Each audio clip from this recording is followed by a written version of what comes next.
যে ডক্টর ইউনূস এর মাঝেও ফের ভারতবর্ষকে চিঠি প্রেরণ করলেন। আবার ভারতবর্ষের কাছে চিঠি এলো, এই নিয়ে তৃতীয় চিঠি। আর যে চিঠিতে ফের শেখ হাসিনাকে ফেরতের দাবি তুলছে বাংলাদেশ। বিশেষ করে ডক্টর ইউনূস এই নিয়ে 3 বার ভারতবর্ষকে চিঠি দিলেন, শেখ হাসিনাকে ফেরত দাও, শেখ হাসিনাকে ফেরত দাও, শেখ হাসিনাকে ফেরত দাও। ফেরত চাইলে ফেরত হয় না।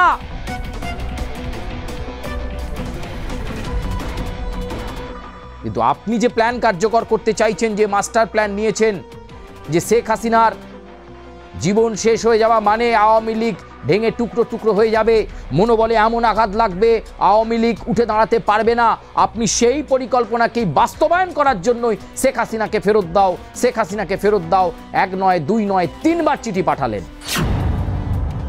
সেই মানবাধিকার সংগঠনও কিন্তু নানা বিষয় নিয়ে প্রশ্ন তুলতে শুরু করেছে। এই 144 দিনের মধ্যে এত তাড়াতাড়ি দ্রুত বিচার প্রক্রিয়া হয়ে গেল, শেখ হাসিনা দোষী সাব্যস্ত হয়ে গেল, তার দণ্ড ঘোষণা হয়ে গেল। সেই আন্তর্জাতিক ট্রাইব্যুনাল তো তৈরি হয়েছিল রাজাকারদের বিচার হওয়ার জন্য, তৈরি হয়েছিল মুক্তিযুদ্ধ বিরোধী যারা তাদের বিচার হওয়ার জন্য। আপনারা কি করে সেটা ভাবলেন?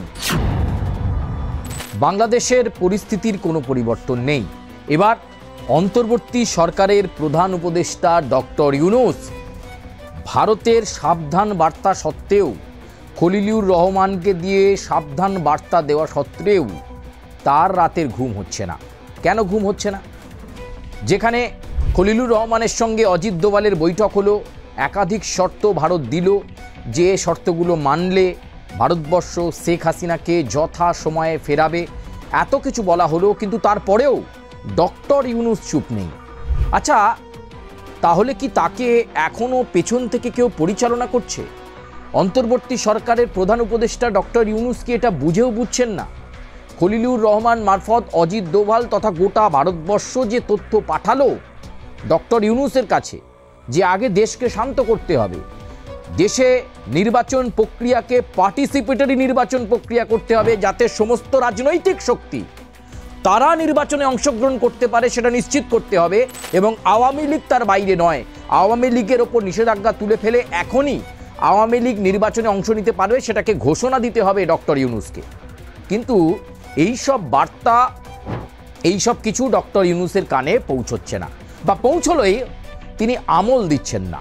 আসলে কেউ বা কারা তাকে পেছন থেকে পরিচালনা করছে এমনটাই কিন্তু মনে করা হচ্ছে, এবং কেউ না কোথাও তাকে এমনভাবে পরিচালনা করছে যেখানে তিনি তার যে দায়িত্ব এবং যেভাবে ভারত সরকার খলিলুর রহমান মারফত ডক্টর ইউনূসের কাছে যে ফিলার বা যে মেসেজ, যে বার্তা পাঠিয়েছিল, সেটাকে তিনি লঙ্ঘন করছেন, সেটাকে তিনি লঙ্ঘন করছেন এবং ভারতবর্ষের ধৈর্যের পরীক্ষা নিচ্ছেন।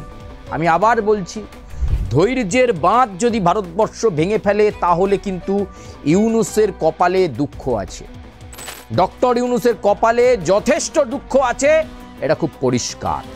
এবং এখানে আপনাদেরকে বলে রাখি যে ডক্টর ইউনূস এর মাঝেও ফের ভারতবর্ষকে চিঠি প্রেরণ করলেন, আবার ভারতবর্ষের কাছে চিঠি এলো, এই নিয়ে তৃতীয় চিঠি। আর যে চিঠিতে ফের শেখ হাসিনাকে ফেরতের দাবি তুলছে বাংলাদেশ, আপনারা সেই দিকে, সেই বিষয়ের দিকে অবশ্যই কনসেন্ট্রেট করুন। যেখানে ভারতবর্ষ বলছে যে এখনো বাংলাদেশের পরিস্থিতি তৈরি হয়নি শেখ হাসিনাকে ফেরানোর মতো, যেখানে আন্তর্জাতিক অপরাধ ট্রাইব্যুনালের বিচার নিয়ে প্রশ্ন রয়েছে, যে সাজা ঘোষণা রয়েছে তার নিরপেক্ষতা নিয়ে প্রশ্ন রয়েছে, দেশে ফিরিয়ে এনে শেখ হাসিনার সাজা কার্যকর করবার জন্য মরিয়া ডক্টর ইউনূস আসলে চাইছেন শেখ হাসিনা শেষ হয়ে যাওয়া মানে আওয়ামী লীগকে শেষ করা যাবে, এটাই তার পরিকল্পনা। আর এই পরিকল্পনা ডক্টর ইউনূসের মাথায় রয়েছে বলেই তিনি বারবার এই কাজ করছেন এবং ভারতবর্ষকে তিনি তোয়াক্কা করছেন না, আমল দিচ্ছেন না। আসলে তিনি ভেবেছেন ভারতবর্ষ খুব শান্ত আছে তো কিছু বলবে না। আবার বলছি, ধৈর্যের বাঁধ কিন্তু ভাঙবে এবার।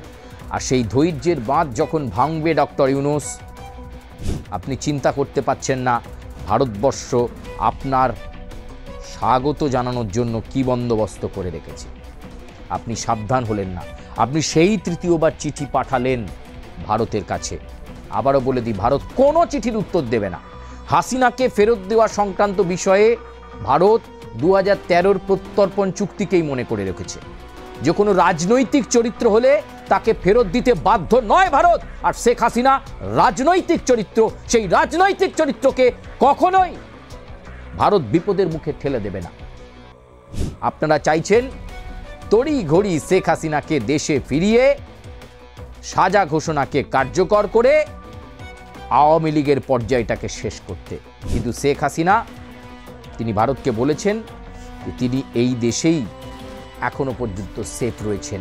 ঠিক পরিস্থিতি যখন হবে তিনি বাংলাদেশে যথাসময়ে ফিরবেন এবং আওয়ামী লীগ ক্ষমতায় আসলে নতুন বাংলাদেশ তৈরি হবে, এই বিশ্বাস এখনও রাখেন শেখ হাসিনা। ভুল হয়েছিল, ভুল যে হয়নি তিনি বলছেন না, সেই ভুলকে ভুলে গিয়ে, অতীতের বিস্মৃতিকে ভুলে গিয়ে নতুন উদ্যমে আওয়ামী লীগ শুরু করবে, এমনটাই এখনও স্বপ্ন দেখছেন শেখ হাসিনা। তিনিও এই বিচারের রায় কি হয়েছে সেটাকে তোয়াক্কা করতে রাজি নয়। তিনি কোনো তোয়াক্কা করছেন না এই বিচারের রায়কে। স্পষ্টত বাংলাদেশ, বিশেষ করে ডক্টর ইউনূস এই নিয়ে 3 বার ভারতবর্ষকে চিঠি দিলেন, শেখ হাসিনাকে ফেরত দাও, শেখ হাসিনাকে ফেরত দাও, শেখ হাসিনাকে ফেরত দাও। ফেরত চাইলে ফেরত হয় না। ভারতবর্ষ সিদ্ধান্ত নেবে শেখ হাসিনাকে কোন সময়ে বাংলাদেশে ফেরানো দরকার।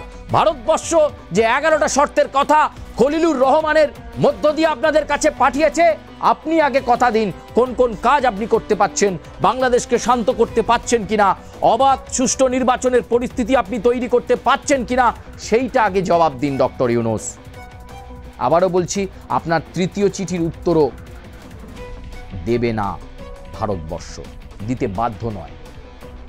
হাসিনা কখন ফিরবে ভারতবর্ষ সেটা জানিয়ে দেবে আপনার দেশকে।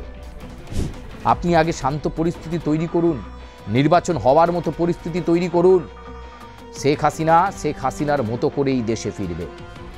কিন্তু আপনি যে প্ল্যান কার্যকর করতে চাইছেন, যে মাস্টার প্ল্যান নিয়েছেন, যে শেখ হাসিনার জীবন শেষ হয়ে যাওয়া মানে আওয়ামী লীগ ভেঙে টুকরো টুকরো হয়ে যাবে, মনোবলে এমন আঘাত লাগবে আওয়ামী লীগ উঠে দাঁড়াতে পারবে না, আপনি সেই পরিকল্পনাকেই বাস্তবায়ন করার জন্যই শেখ হাসিনাকে ফেরত দাও, শেখ হাসিনাকে ফেরত দাও 1 নয় 2 নয় 3 বার চিঠি পাঠালেন।